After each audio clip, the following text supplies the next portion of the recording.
Hi, this is Melanie for the Pardesi channel. I'm here to talk about a small little film called Jugni.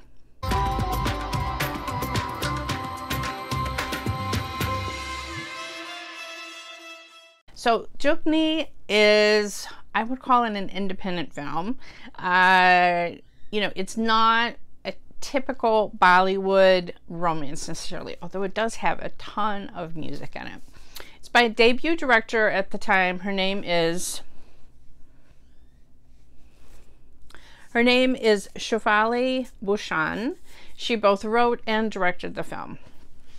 It stars Gandra Garg as a young musician, music director, wannabe in Hindi films, who's traveling to the Punjab to seek out a classical singer who she's just heard one cassette tape of, and she's searching her out to sing a song for an upcoming film. She encounters instead first the notable singer's son, Mastana, played by Zadar. So we have city girl from Mumbai, we have country boy.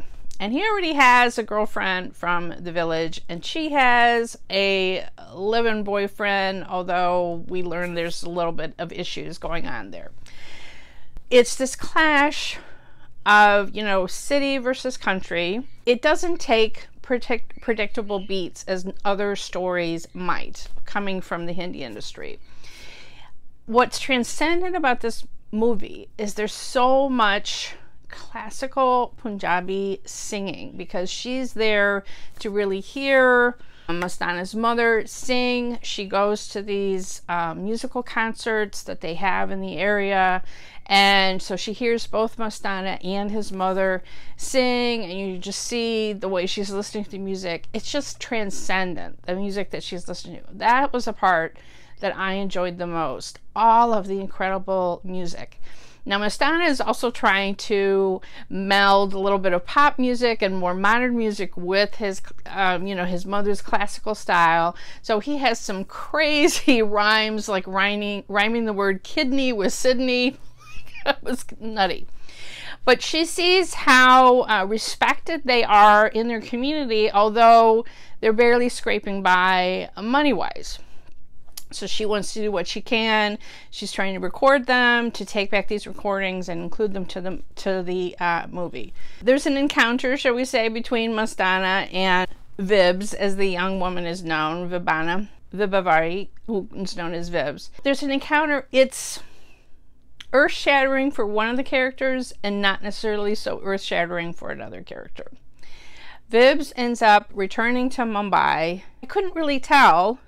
It was hard. We begin the film with Vibs, with the woman, but I couldn't tell. Was this really her story, or is this Mastana's story of trying to make it big in the city? You know what I mean? Because his dream is to have his music be in Bollywood films. So when he comes to Mumbai, again, there's this clash of he's the country bumpkin and whatever.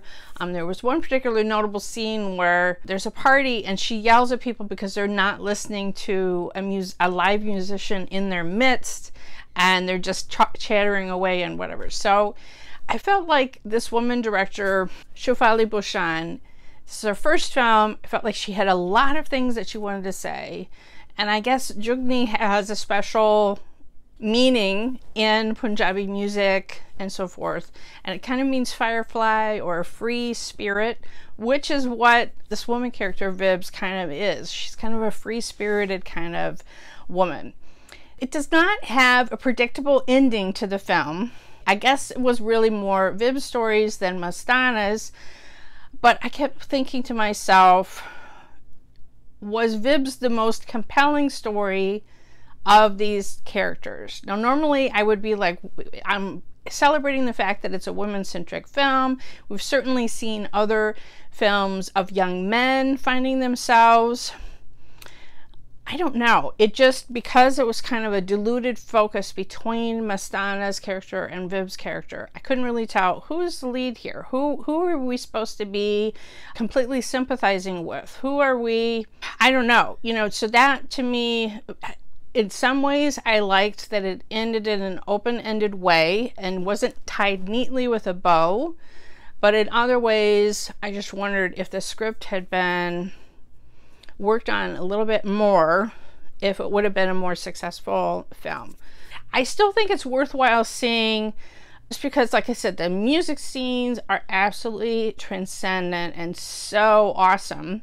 The film as a whole, I think, was enjoyable, a bit above average, but it wasn't, it could have been a little bit more. I left wanting maybe just a little bit more depth to some of the characters. But overall, it was made for an enjoyable afternoon watching it over the weekend. Let's just put it that way. It was an enjoyable film.